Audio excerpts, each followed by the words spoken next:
지금부터 3장에 대해서 강의를 시작하겠습니다. 3장은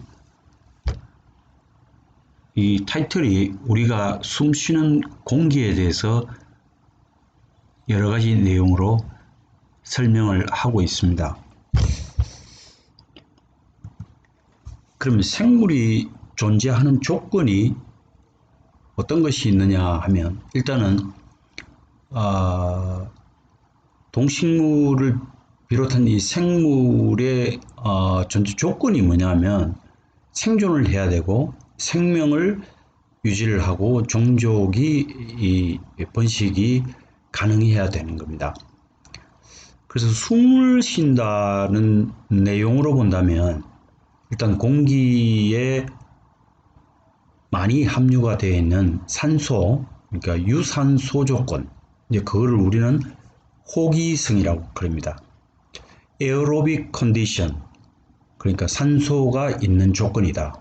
거기에서 화학 기호로 표시를 할 수 있는 것이 옥시전 O가 들어 있습니다. O2, 탄소에 산소가 붙은 것을 CO2, 질소에 산소가 붙어 있는 것을 NO2, 그 다음에 산소 하나 더 붙은 것을 NO3 이렇게 되어 있습니다. 그래서 이런 유산소 조건의 생물은 산소 농도에 의존을 하기 때문에 반드시 산소가 주변에 존재해야 됩니다. 그러면 그와 반대되는 조건은 무엇이냐 하면 우리가 이것을 무산소, 그러니까 농도가 좀 낮은 아니면 산소가 없는 조건에서 이런 것을 우리는 혐기성 조건이라 그럽니다. 영어로 표현을 하면 anaerobic condition이라고 그러고요. 대표적인 것이 원자에 수소가 붙어 있는, 그러니까 환원되어 있는 상태, 질소에 환원되어 있는 수소가 붙어 있을 경우에 암모니아 NH3, 암모늄 이온은 NH4, 탄소에 수소가 붙어 있을 경우에 메탄, 이렇게 표현을 합니다. 그래서 이런 조건에서 생존할 수 있는 이 동식물은 뭐냐면 빈약한 산소 농도에 의존을 하고 있습니다. 그래서 반드시 산소가 있어야 된다 또는 반드시 산소가 없어야 된다 이런 조건이 아니라 우선 목적이 동식물의 생존과 생명 유지와 종족이 번식될 수 있는 조건에서 어떤 것이 그 생물에게 유용하냐에 따라서 그 조건이 달라진다고 봅니다. 그러면 우리가 얘기하는 그 대기권, 대기압, 대류권, 승천권, 오존층 이렇게 나누어 볼 수가 있는데, 대기압은 주어진 고도에서 대기의 무게에 의해서 중력에 의해서 가해지는 압력을 우리는 대기압이라고 그럽니다. 그럼 대류권은 그야말로 해수면에서 높이로 10km 높이까지에 걸쳐 있는 지구의 대기권을 대류권, 그야말로 대류, 흐른다 하는 뜻입니다. 그 공기가 흘러다닐 수 있는 그런 것을 우리가 10km 높이까지의 것을 우리는 대기권이라고 합니다. 결국은 대류권은 날씨의 변화가 일어나는 곳입니다. 그것을 우리는 대류권이라고 합니다. 그럼 승천권은 뭐냐면 10km에서 50km에 이런 것을 우리가 지구의 대기권에서 승천권이라고 표현을 합니다. 그 중에 다시 한번 나누면 오존층이 있습니다. 오존층은 태양에서 방출된 해로운 자외선의 대부분을 걸러내어 지구상의 생명을 보호하는 기체의 오존의 성층권 지역을 우리는 오존층이라고 그럽니다. 오존층에 관해서는 다음에 기회가 있을 때 여러 가지 내용을 포함해서 설명을 하도록 하겠습니다. 그러면 이 건조한 공기의 조성, 해수면 높이에 따른 그 조성 중에 백분율로 나눴을 때 가장 많은 것이 질소 성분이고 두 번째 있는 것이 산소입니다. 그 나머지는 거의 미량을 차지하고 있습니다. 그래서 퍼센트, 그러니까 백분율로 나눈 것을 우리가 퍼센트라 그러고 ppm이라고 하면 100만을 분모로 뒀을 때 차지하고 있는 그 비율, 이것을 ppm이라 그러고 10억분의 분율, 이것을 우리가 ppb라고 합니다. 가장 많은 백분율을 가지고 있는 것이 공기 중에 질소이고 그다음 두 번째 있는 것이 산소입니다. 그래서 78%, 21% 정도 이렇게 되어 있습니다. 나머지는 힐륨, 크립톤, 제논, 오존, 암모니아 이렇게 구성을 하고 있습니다. 그러면 앞서 보았던 이 표에서 보았던 것처럼 퍼센트와 ppm의 관계는 어떤 관계가 있는지에 대한 단위 변환에 대해서 예를 들어서 설명을 하겠습니다. 네온이 0.00182%인데 백분율 중에 이것은 과연 몇 ppm인가? 이걸 어떻게 설명을 하냐면 공기 입자를 100개로 봤을 때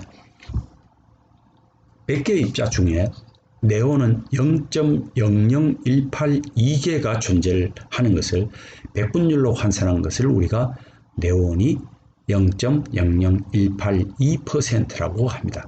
그럼 이것을 ppm으로 고친다면 어떻게 되느냐 하면 즉 퍼센트를 ppm으로 아래 관계식으로 확인이 가능합니다. 그럼 좌측에 있는 것은 100분의 분모가 100이고 분자는 0.00182 이것은 100만 분의 x 그러니까 분모가 100만 그다음에 분자가 x로 됩니다. 그 두 개의 값을 계산을 하면 100x는 1820 따라서 x는 18.2 ppm으로 계산이 됨을 알 수가 있습니다. 그럼 다른 예를 한번 들어보겠습니다. 퍼센트, ppm, ppb 사이의 단위 변환. 공기 중 수증기 농도가 0.85%는 몇 ppm이며 몇 ppb인가? ppm과 ppb의 단위는 1000의 차이가 됩니다. 1000배 또는 1000분의 1 차이 이걸 이제 계산을 하면 우선 ppm으로 보면 백분율인 퍼센트는 0.85를 100으로 나눈 값은 100만을 x를 100만으로 나눈 값으로 나눈 것을 양변이 동일한 것으로 나눴을 때 100x는 85만입니다. 따라서 x는 8500 ppm으로 표시를 할 수 있습니다.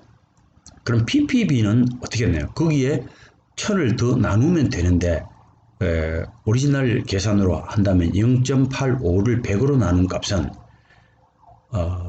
10의 구성으로 x를 10의 구성으로 나눈 값 그러니까 100x는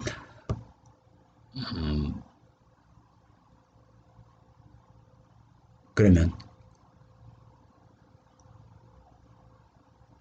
1억 8억 5천 8억 5천만 그래서 따라서 x는 850만 ppb라고 우리가 알 수가 있습니다. 이런 경우에 대개는 ppb라고 표현을 하지 않습니다. 대개는 ppm 단위로 왜냐하면 이 단위를 가지고 표현할 수 있는 그런 대상물이 별로 없습니다. 그래서 대개는 퍼센트와 ppm으로 표시를 하고 그 다음에 1000ppm의 일산화탄소, 일산화 그러니까 산소가 하나 붙어 있는 탄소 CO가 함유된 공기를 4시간 흡입할 경우에 사망에 이를 수 있다.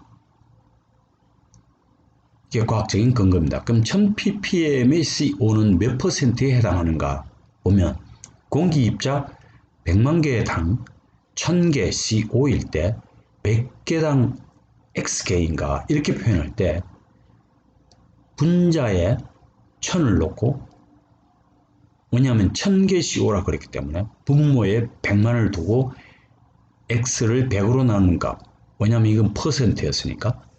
그러면 몇 퍼센트를 알아야 되니까 이 x를 계산을 하면 아래 식과 마찬가지로 x는 0.1이 나옵니다. 즉 0.1%라고 할 수가 있습니다. 자, 여러분은 퍼센트, ppm, ppb 사이의 단위 변환을 쉽게 자유자재로 할 수 있어야 하겠습니다.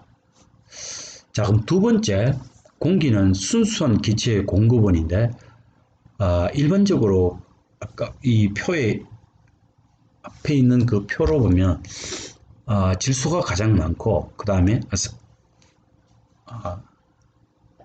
여기에 보면 질소가 가장 많고 산소가 두 번째입니다. 그죠? 자, 그래서 일반적으로 이 공기 속에 들어있는 나머지 이 네온, 헬륨 뭐 이런 것들이 과연 어떻게 분리를 할 수 있는지 순수한 기체의 공급원으로서 보면 우선 공기를 분류하는 법이 온도의 차이와 압력의 차이로서 이거를 분류를 할 수 있습니다.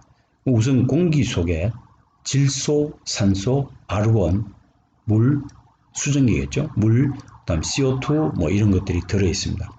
그럼 냉각을 어느 정도 냉각을 시키게 되면 CO2와 물이 우선 빨리 영축이 되면서 제거가 될 겁니다. 그러면 여전히 온도와 압력의 차이에 의해서 나머지 남은 것이 질소와 산소와 아르곤 이런 것들이 남게 됩니다. 그럼 다시 압축을 해서 2차 냉각을 시키게 되면 다시 분리가 되는데 질소와 산소가 위에서 걸러지고 밑에 떨어지는 것이 아르곤, 니온, 제논 이런 것들이 밑으로 떨어지게 됩니다. 이렇게 분리를 해야 앞서 보인 이 표에서와 같이 마찬가지로 질소, 산소, 아르곤 이렇게 우리가 분류를 해낼 수가 있습니다. 자, 그러면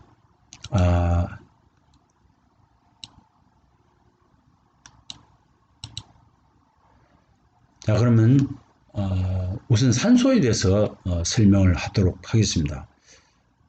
산소의 용도가 뭐냐 하면 생물의 존재에 있어 굉장히 중요한 분자라고 했습니다. 그 산소는 대부분 강철을 만들 때 이제 사용이 되고 나머지는 로켓의 연료와 산소가 필요한 다른 반응에도 사용이 됩니다.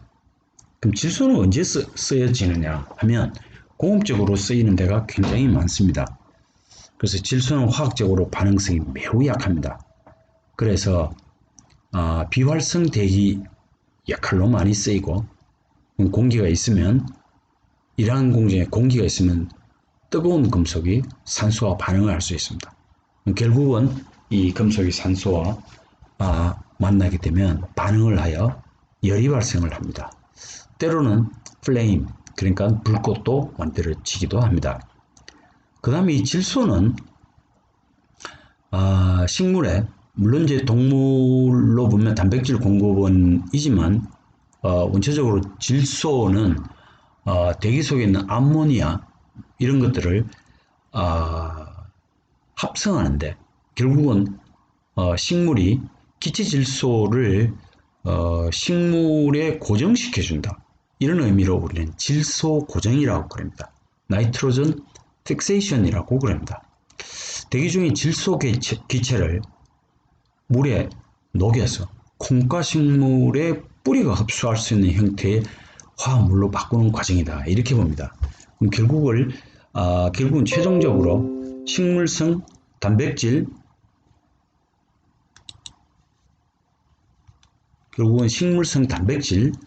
을 합성을 하는데 사용이 됩니다. 그렇다는 얘기는 물에 녹는다, 암모니아가 물에 녹는다 이렇게 되려면 암모니아는 수소를 가지고 있기 때문에 NH3, NH4 암모니아는 물에 잘 녹지를 않습니다. 그래서 이거를 어떻게 하냐면 산화를 시켜서 NO2, NO3로 만들어서 물에 물과 결합할 수 있는 그런 형태로 분자를 바꿔놔야 됩니다.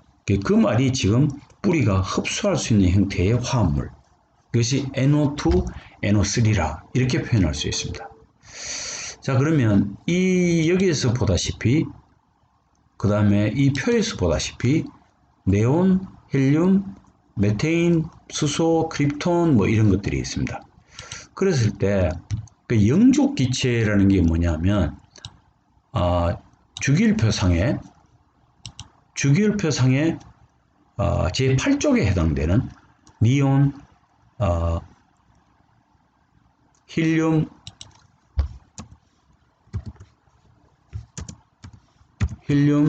니온, 아르곤, 크립톤, 지논, 라돈 이렇게 표현할 수 있습니다. 그리고 공기 중에 가장 흔한 영족 기체인 아르곤은 미국에서는 대량 매장이 되어 있어서 지하자원으로 사용하고 대부분의 이런 희소성 기체는 대개 이 방법으로 분류를 해가지고 순수한 기체를 사용을 하게 됩니다. 자, 그러면 지금부터는 이제 오염, 공기에 들어있는 이 물질들이 어떻게 해서 인간한테 또는 동식물한테 해로운 그런 물질, 이런 것을 우리가 오염되어 있다 이렇게 표현합니다. 오염되어 있다 이 말은 순수한 공간 속에 달갑지 않은 또는 해로운 물질이 들어가 있는 것을 우리는 오염물질이라고 그럽니다. 자, 그래서 인위적인 오염을 우리 anthropogenic pollution이라고 합니다. 인간의 활동으로 인해서 발생하는 오염을 인적 오염이라 그럽니다. 그러면 이 왼쪽과 오른쪽의 그림 보면 오른쪽은 화산 활동에 의해서 발생하는 가스이고 오른쪽 그림은 인간의 산업 활동에 의해서 발생하는 이 공장 꿀뚝에서 나오는 대기 오염 물질입니다. 대부분이 탄소와 수소 원자만을 포함하는 화합물인 탄화수소로 이루어져 있습니다. 자, 그러면 공기 오염 물질을 입자의 크기가 다르면 어떤 의미를 가지느냐 여기에 대해서 설명을 하도록 하겠습니다. 우선 그 그림을 보면 오른쪽에 있는 조그만 이 그림은 공장 굴뚝에서 배출해내는 공장 연소 물질입니다. 그 다음에 그거를 옆으로서 이제 표현을 하게 되면 뭐 지저분한 기체라고 표현하지만 일단은 이 만들어진 것들이 불완전 연소 또는 완전 연소에서 온도 차이에서 꿀뚝에서 연기로 표현이 됩니다. 그래서 그거를 이 공기 속에 들어있는 배출가스에 숨어있는 먼지 성분의 정전기를 띠는 물질을 어디에다가 붙여가지고 나머지는 깨끗한 기체를 만들어서 바깥에 보내게 됩니다. 그럼 우리 이것을 전체를 뭐라고 그러냐면 미세먼지라고 그럽니다. particulate라고 해서 미세먼지, 공기 중에 떠다니는 고체 입자나 액체 방울을 우리는 미세먼지라고 합니다. 그러면 고체 미세먼지는 무엇을 뜻하냐면 금속 산화물, 토양 입자, 화력 발전소, 소각로로부터 비산먼지 등 이런 것을 우리가 고체 미세먼지라고 합니다. 그럼 대기 중의 미세먼지는 뭐라 그러냐면 태양으로부터 빛을 산란 또는 반사함으로써 지구 온도를 떨어뜨릴 수 있는 먼지 이런 것을 우리가 미세먼지라고 광학 산화물로 우리는 대개 이렇게 표현을 합니다. 자, 그래서 총칭을 뭐라 그러냐면 에어로졸이라고 합니다. 그래서 너무 작아서 오랜 시간 떠 있는 대기 오염 입자 미세먼지 에어로졸 이것은 중력, 비, 눈 등에서 자연적으로 제거가 가능합니다. 다만 입자가 넓은 표면적으로 흡착이 용이합니다. 그래서 여과, 정전기를 이용한 집진, 원심분리 등의 물리적인 방법으로 제거가 가능합니다. 우선 다시 이 그림을 보면 전기 집진기, 그러니까 음으로 하전된 전극은 지나가는 입자의 양전하로 띈 물질을 캡처하여 분리를 함으로써 배출된 이 꿀뚝에서 배출되는 기체가 오염 물질이 제거된 상태로 바깥으로 내보내는 이런 장치를 우리는 전기 집진기라고 그럽니다. 자, 그 다음에 많은 내용을 담고 있는 스모그라고 합니다. 스모그는 우선 유독성 혼합물을 우리는 스모그라고 합니다. 연기, 안개, 공기 및 다른 화학물질이 혼합된 이 혼합물, 유독성 혼합물을 스모그라고 합니다. 그 다음에 이 단어가 하나는 열역전이라고 표현을 할 수 있습니다. 자, 우선 이 그림을 보면 원래는 찬 공기가 있지만 따뜻한 공기는 비중이 가볍기 때문에 오염물질이 위로 배출이 되고 이 지상에 있는 요 낮은 지역에 있는 층에서는 공기가 깨끗한 공기가 존재를 해야 되는데 기후의 변화에 의해서 찬 공기가 도시 위에 걸쳐져 있을 때는 이 따뜻한 공기가 찬 공기를 뚫고 올라갈 수가 없습니다. 그 말은 지표면 근처에서 빠져나가지 못하게 되어 있습니다. 이런 것을 우리는 열역전이라고 합니다. 더 따뜻한 공기가 더 찬 공기 위에 있게 되는 대기 조건, 이런 것을 열역전이라고 그러는데 지금 여기에서 본 것처럼 역전층이 이렇게 발생을 합니다. 그래서 따뜻한 공기가 찬 공기 위로 올라갈 수 없는 열역전이 일어나면 밀도가 높은 찬 공기 위에 형성된 따뜻한 층이 움직이지 않게 됩니다. 그 결과 오염물질은 지표면 근처에서 빠져나가지 못하고 여기에 존재하게 됩니다. 이런 것을 우리가 열역전이라고 그러고, 산업스모그는 어떤 뜻이냐면 석탄 연소와 같은 산업활동으로 생기는 이런 스모그를 우리가 산업스모그라고 그러고, 광학 스모그라고 하는 것은 빛에 의해서 결국은 공기 중에 광활성 오염물의 햇빛의 작용으로 형성되는 스모그.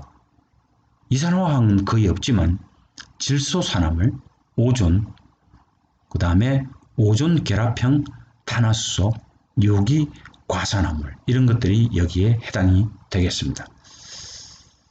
자, 다음 슬라이드. 자, 이 그림을 보면 상당히 좀 복잡합니다. 이 그림을 보면 탄화수소의 농도의 변화, 시간에 따른 탄화수소의 농도의 변화, 그 다음에 질소산화물 중에 산소가 하나 붙은 거, 산소가 두 개 붙어 있는 거, 그 다음에 오존이 발생하는 이 서로 다른 피크가 그러니까 가장 높은 값을 가지는 피크 타임이 서로 다릅니다. 불연소 이 연료에 해당되는 탄화수소는 8시에서 10시 사이에 가장 많이 발생을 하고, 산소가 하나 붙은 질소, NO, 산소가 두 개 붙은 NO2, 그 다음 오존, 이거는 이제 어떻게 발생하는가에 대해서는 설명을 뒤에 화학식을 보면서 설명을 하도록 하겠습니다. 그럼 1차 오염물질은 대기 중으로 직접 배출되는 오염물질이고, 2차 오염물질은 대기 중에서 화학 반응에 의해 형성된 오염물질입니다. 그 다음 광헬이 무슨 뜻이냐? 빛 에너지에 의해서 일어나는 반응물의 분해라고 합니다. 포토 디소시에이션이라고 합니다. 이산화질소는 어떻게 했냐? 빛에 의해서 산화질소와 자유산소로 해리가 됩니다. 이 자유산소라는 게 O 옥시전입니다. O, NO 플러스 O는 NO2가 되겠죠. 그래서 생성된 자유산소, 프리 옥시전은 산소 분자와 결합해서 오존을 발생시킵니다. 결국 O2 플러스 O가 O3가 됩니다. 오존이 됩니다. 역시 이 그림으로 보면 여기에서 NO가 줄어들면 NO2가 줄어들면서 뭐가 생기냐면 NO와 옥시전이 생기고 이 옥시전은 대기 속에 있는 O2와 결합을 하여 오존이 발생됩니다. 그래서 우리가 보통 오존주의보가 발생되는 그 시간이 주로 오전을 지나서 점심시간 지난 그 시간에 주로 많이 발생을 합니다. 자, 그러면 다시 한번 보면 이 NO2는 빛에 의해서 NO와 옥시전, 프리 옥시전이 만들어집니다. 이 프리 옥시전은 대기 속에 있는 O2와 반응하여 빛에 의해서 반응해서 오존을 발생시킵니다. 이런 것이 2차 오염물질이 만들어지는 겁니다. 그럼 1차 오염물질은 뭐냐면 여기 보인 대로 NO가 1차, 그 다음에 이산화질소, 그 다음에 이산화황, 일산화탄소 뭐 이런 것들이 만들어집니다. 그래서 이 NO가 NO3가 O2가 더 붙어가지고 질산성 질소인 NO3가 됩니다. 자, 이렇게 1차 오염물질과 2차 오염물질과의 관계는 산소가 하나 더 붙느냐 적게 붙느냐에 따라서 분류를 하게 됩니다. 자, 질소산화물 아까 보여준 그대로 보면 질소산화물은 8가지 이상이 만들어져 있고 여기서 우리가 논할 건 아니지만 그중 3가지인 그러니까 이질소, 그러니까 질소가 2개 붙어 있는 산소, 그 다음에 산화질소 NO, 그 다음에 이산화질소 NO2, 이산화, 1산화 이럽니다. 그 다음에 산화 2질소 N2O, NO, NO2 이게 대기의 중요한 성분으로 인식이 되고 있습니다. 우리는 이들 3개를 통칭하여 NOx 때에 따라서 NOx라고 표현하기도 합니다. NOx O가 1개 붙어있지 2개 붙어있지 잘 모릅니다. 그래서 NOx라고 표현합니다. 질소산화물 생성의 원인은 뭐냐면 자연 생성을 제외하면 자동차, 공장, 발전소에서 주로 많이 발생을 하는데 자연 생성이 되기도 합니다. 그것은 뭐냐면 번개에 의해서 이 질소가스가 산소와 결합해가지고 ENO가 산화질소가 만들어집니다. 자, 그래서 화석 연료의 연소에 의해서 배출되는 양으로 본다면 미국에서 보면 이제 화석연료 연소가 제일 많고 그 다음에 번개, 그 다음에 미생물 활동 뭐 이런 게 의해서 만들어지기도 합니다. 자, 그러면 질소 분자가 산소와 만났을 때 두 분자의 NO가 생기게 됩니다. 이 NO는 산화질소인데 이것을 우리가 독성 오염물질이라고 표현하고 그 다음에 산화질소 중에서 NO2는 젓갈색의 유독기체입니다. 유독기체. 그래서 ENO 플러스 O2는 ENO2로 표현이 되고 이산화질소라고 합니다. 그럼 이산화질소는 물과 반응해서 뭐가 생기냐면 질산이 생깁니다. HNO3. 그 다음에 HNO2, 아질산이 생기고 질산이 생깁니다. 그래서 암모니아가 질산과 만나게 되면 질산 암모늄이 발생을 합니다. 자, 굉장히 중요한 화학식입니다. 자, 다시 반복을 하면 독성 오염물질인 NO는 N2 플러스 O2에서 두 분자의 NO가 발생합니다. 산화질소가 되고 그러니까 두 개의 산소의 분자가 질소와 붙어있는 것은 NO2는 젓갈색의 유독 기체입니다. 그래서 ENO 플러스 O2는 ENO2가 됩니다. 이산화질소가 되고 이 두 분자의 NO2가 물과 만나면 질산과 더불어 아질산이 발생을 합니다. 그럼 이 암모니아가 질산과 만나게 되면 질산 암모늄이 발생을 합니다. 화학적으로 굉장히 중요한, 물론 이제 자연에 의해서 바로만 합성이 되는 것은 아니지만 굉장히 중요한 메커니즘입니다. 자, 그 다음에 오염물질로서의 오존.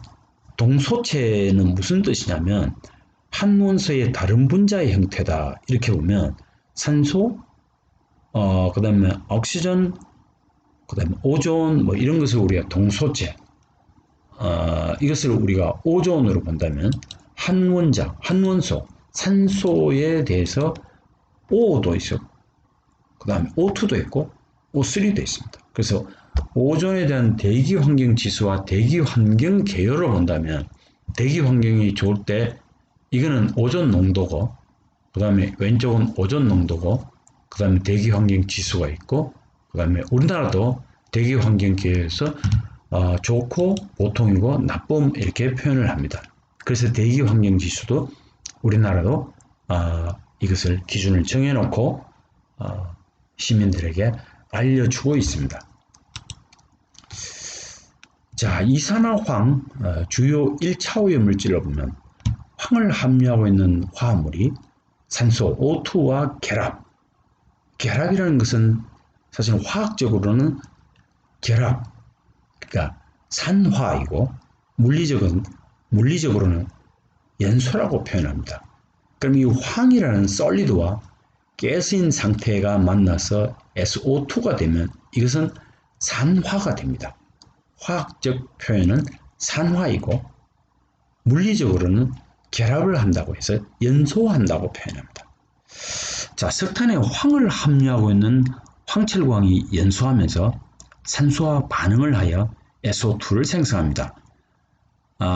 이 FeS2가 산소와 만나서 Fe2O3와 SO2가 만들어집니다.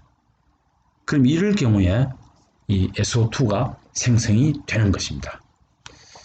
자, 그 다음에 이 스퀘스기를 열을 가하게 됩니다. 열을 가한다는 것은 산소를 어떤 형태로든지 산소와 결합할 수 있게 만들어주는 그런 역할을 합니다. 그래서 CaO, 왜냐하면 여기에는 O가 여기 있던 O가 1로 가는 게 아니라 사실은 산소가 여기 들어가서 CaO, 이것을 우리가 스퀘라고 합니다.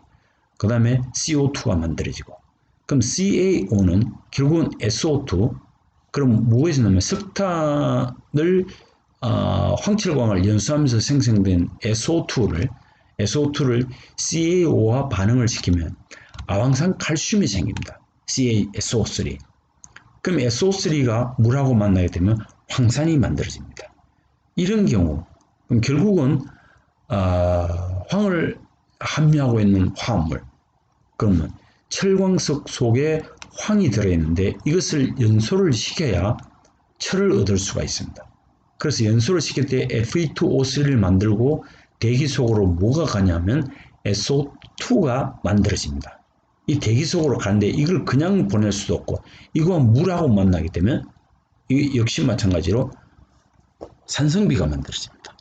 그래서 이 SO2를 제거하기 위해서 석회석을 열을 가해서 석회를 만들고 이 석회에다가 이 SO2를 통과를 시키면 CaSO3가 됩니다. 그래서 이게 이 SO3 2가 마이너스가 물 분자와 결국은 결합을 하게 되면 황산이 만들어집니다. 자, 그래서 결국은 뭐냐면 철광석에 황이 들어있을 때 산화를 시키면 이 배출되는 가스는 SO2가 됩니다.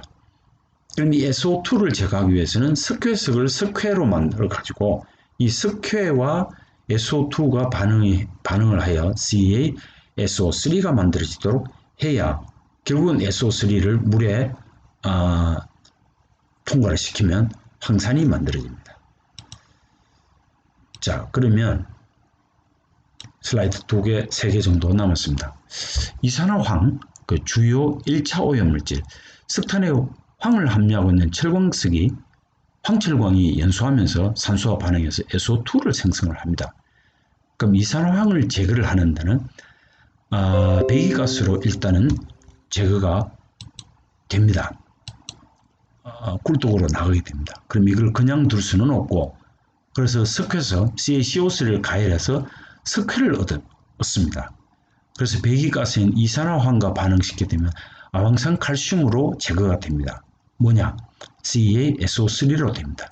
이 SO3가 결국은 CA 2가 플러스 SO3 2가 마이너스로 해서 SO3 2가 마이너스가 결국은 이산화황이 산성비의 원인이 될 수가 있는데 이걸 그냥 둘 수는 없습니다. 이거는 그야말로 산성비가 되는 겁니다.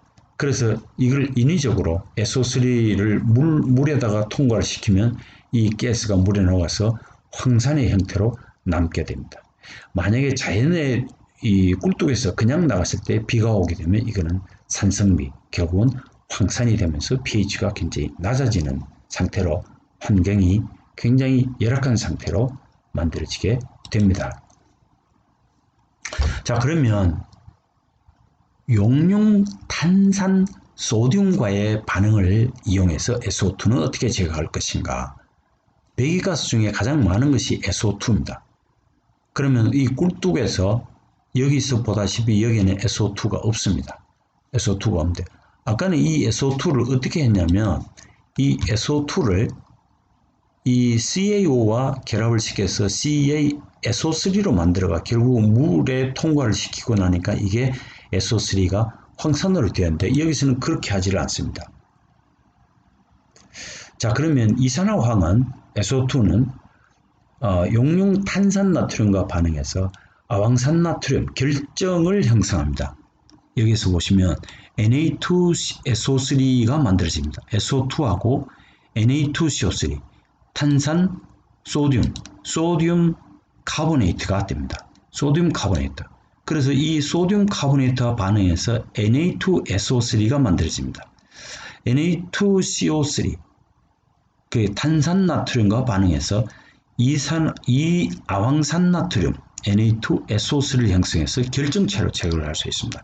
이 결정체 Na2SO3로 결정을 만들어서 제거를 할 수 있습니다. 자, 그럼 물에 통과시키고 그런 것은 하지 않습니다. 결국은 SO2가 배기가스로 그냥 나가는 것을 뭐와 반응하냐면 용융탄산나트륨은 Na2CO3입니다.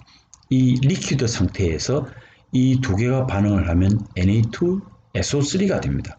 SO3가 만들어졌는데 결국은 이 알갱이인 Na2SO3가 알갱이로 만들어져서 꿀독에 나갈 때는 SO2가 만들어지지 않은 상태로 배기가스가 포함되지 않도록 그렇게 제거를 할 수가 있습니다. 자, 그러면 탄화수소와 공기 오염에 대해서 탄화수소 화합물에 어떻게 생성이 되는지에 대해서 알아보도록 하겠습니다. 자연에서는 침엽수, 낙엽수 부식에 의해서 또는 반추동물에 의해서 만들어진 메탄가스, 죽은 동식물, 박테리아 활동에 의해서 탄화수소가 하이드로카본, 그러니까 탄소와 수소로 만들어진 화합물 탄화수소라고 합니다. 이 탄화수소가 발생을 합니다. 인간 활동으로 보면 자동차, 배기가스, CO, 낙스 대상, 그래서 결국은 촉매 변환기 설치를 의무화시켰습니다. 그래서 이것이 실제로 대기가스로 대기로 배출이 됐을 때 환경오염물질, 대기오염물질로 작용하지 않도록 해야 된다고 해서 촉매 변환기 설치를 특히 경유 차량에 대해서 촉매 변환기 설치를 의무화했습니다. 그 다음 일산화탄소로 보면 석탄, 석유가 연소를 할 때 충분하게 이 산소가 공급이 되지 않을 때 연소하면 뭐가 생긴다면 CO 가스가 생깁니다. 그럼 결국은 인체로 보면 헤모글로빈, 혈액 속에 들어있는 헤모글로빈이 산소와 결합을 해서 이 산소를 인간의 몸 구석구석에 산소를 공급을 해야 되는데 이 헤모글로빈과의 CO의 결합력이 헤모글로빈과 산소의 결합력보다 훨씬 강합니다. 그래서 O2의 결합, 그 다음에 CO와의 결합. 그럼 이것이 CO와 헤모글로빈의 결합력이 이것보다 결합력이 강합니다. 그래서 일산화탄소 중독에서 사람이 목숨이 위험해지는 그런 상황까지 올 수가 있습니다. 오늘은 이만하도록 하겠습니다. 감사합니다.